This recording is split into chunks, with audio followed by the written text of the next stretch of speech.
Meus queridos e minhas queridas, meus futuros doutores e futuras doutoras, Rafael Novaes, dando sequência às nossas aulinhas de ética, o nosso IE Ética, chegamos então em um outro ponto que reputo fundamental para a sua prova do exame de ordem.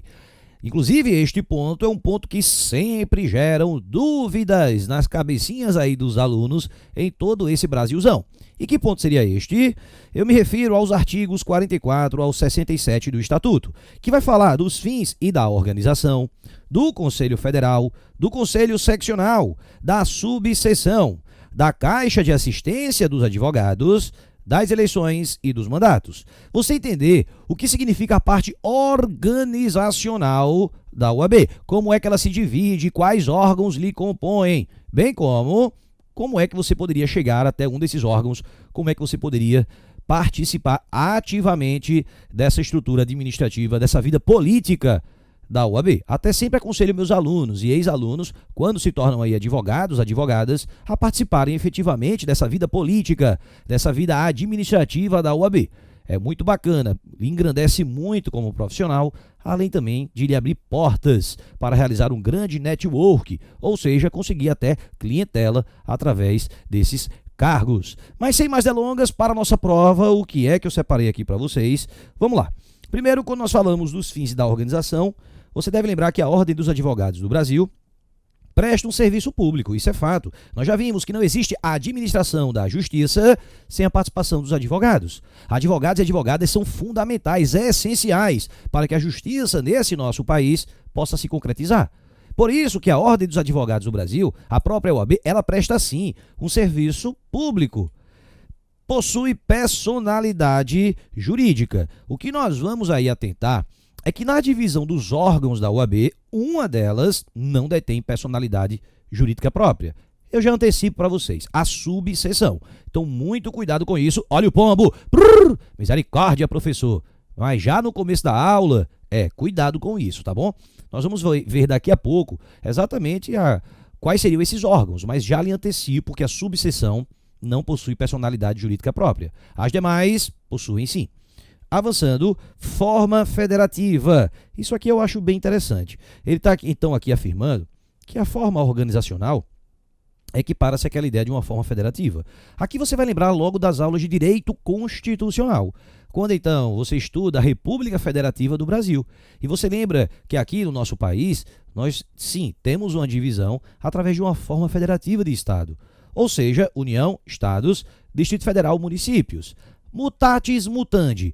Mudando aquilo que deve ser mudado, nós poderíamos então encontrar a seguinte situação. O Conselho Federal da OAB exercendo um papel semelhante àquele que a União exerce. Os conselhos seccionais, como nós vamos ver, realizando atribuições parecidas com aquela dos estados e do Distrito Federal. E as subseções, realizando aquela estrutura semelhante ao dos municípios. Então, na OAB, nós também vamos encontrar uma forma federativa, uma divisão, com o Conselho Federal, conselhos seccionais e a possibilidade de criação das subseções. Também a OAB, ela independe de órgãos da administração pública, portanto, sem vínculo ou submissão hierárquica, ou seja, a Ordem dos Advogados do Brasil, a OAB, ela não se mistura com o próprio poder público. Desse modo, ela também não está subalterna a eles. Ou seja, prefeito não manda na OAB. Governador também não manda, muito menos presidente. É um órgão independente exatamente para que possa, desse modo, melhor exercer suas atribuições, suas realizações, seus atributos estabelecidos na Constituição e também no Estatuto da OAB. Então, não está submetido a esses entes, não. E ela possui duas finalidades, uma finalidade institucional e uma finalidade corporativa.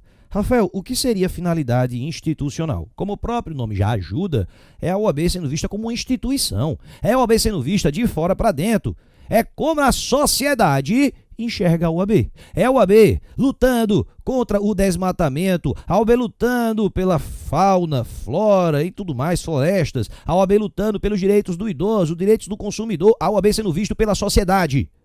Já a finalidade corporativa, como o próprio nome também ajuda, a ideia de um corporativismo, seria a OAB sendo vista, portanto, de dentro para fora. Ou seja, a OAB tomando conta, a OAB regulamentando a atividade da advocacia e de seus advogados inscritos. Para que a gente possa compreender melhor, eu vou convidar vocês para o Estatuto e nós vamos ali, analisar o título 2, que fala exatamente sobre essa ideia da organização da OAB. Rafael, mas será que eu pulei alguma aula? Porque a gente estava seguindo a sequência do Estatuto. E agora seria para falar sobre infrações. Eu sei, mas eu já alertei isso também no final da aula passada.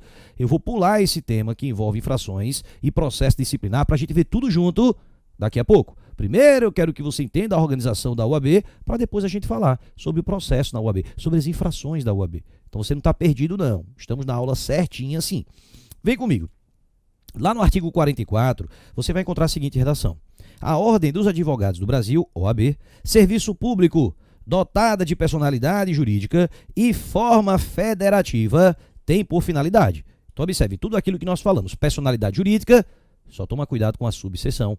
A ideia de uma forma federativa e também tem as seguintes finalidades. E aí ele vem trazer, destrinchar aí quais seriam essas finalidades. Inciso 1º, ele vai trazer a seguinte redação.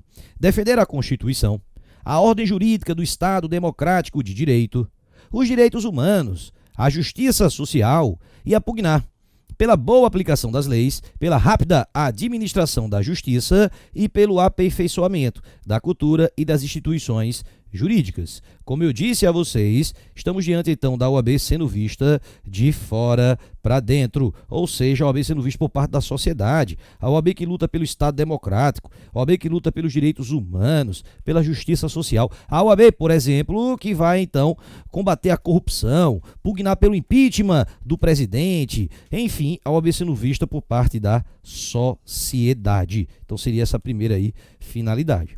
Bom, a segunda finalidade está lá no inciso 2º, seria a finalidade agora corporativa, ou seja, a OAB sendo vista por parte da própria instituição, né? Ou seja, uma finalidade interna dela. Promover com exclusividade a representação, a defesa, a seleção e a disciplina dos advogados em toda a República Federativa do Brasil, ou seja, a OAB sendo vista no âmbito interno. É por isso que eu sempre gosto de fazer a ressalva, né? Inclusive nós até já comentamos isso. Quando então eu falei para vocês sobre, lá no comecinho desse nosso curso, sobre um candidato que tinha sido aprovado na primeira fase do exame de ordem, mas que não conseguiu realizar a segunda fase porque estávamos no auge de uma pandemia, no auge do Covid-19, a prova foi adiada. Então ele ingressou na Justiça Federal exatamente com pedido liminar, para que aí a OAB escrevesse ele. E você lembra que o juiz de primeiro grau até concedeu para ele a liminar, determinando que a OAB escrevesse aquele candidato nos quadros da ordem. Foi até aqui em Pernambuco, OAB Pernambuco. Porém, a própria OAB recorreu e o Tribunal Regional Federal da 5ª Região, o TRF, cassou aquela liminar, determinando exatamente que ele não poderia fazer a inscrição como advogado se ainda não tinha sido aprovado na segunda fase do exame de ordem. Com base, entre outros dispositivos, exatamente com base nesse. Porque você observa que no inciso 2º ele diz, promover com exclusividade a representação, a defesa, olha aí, a seleção e a disciplina dos advogados. Então você somente vai conseguir se tornar advogado ou advogada passando pela porta da frente, ou seja, sendo aprovado no exame de ordem. Decisão judicial não vai ter o poder de lhe colocar dentro dos quadros da OAB, por ser matéria interna corporis, matéria interna da própria Ordem dos Advogados do Brasil. Só para a gente poder finalizar aqui esse artigo 44, olha ainda o que o dispositivo traz para a gente. Parágrafo 1º. A OAB não mantém com órgãos da administração pública qualquer vínculo funcional ou hierárquico. A gente já mostrou isso aqui também. A OAB tem a sua independência. E o parágrafo 2º diz: o uso da sigla OAB é privativo da Ordem dos Advogados do Brasil. Então, lógico, né? Só quem pode utilizar a sigla OAB é a própria Ordem dos Advogados do Brasil, a própria OAB.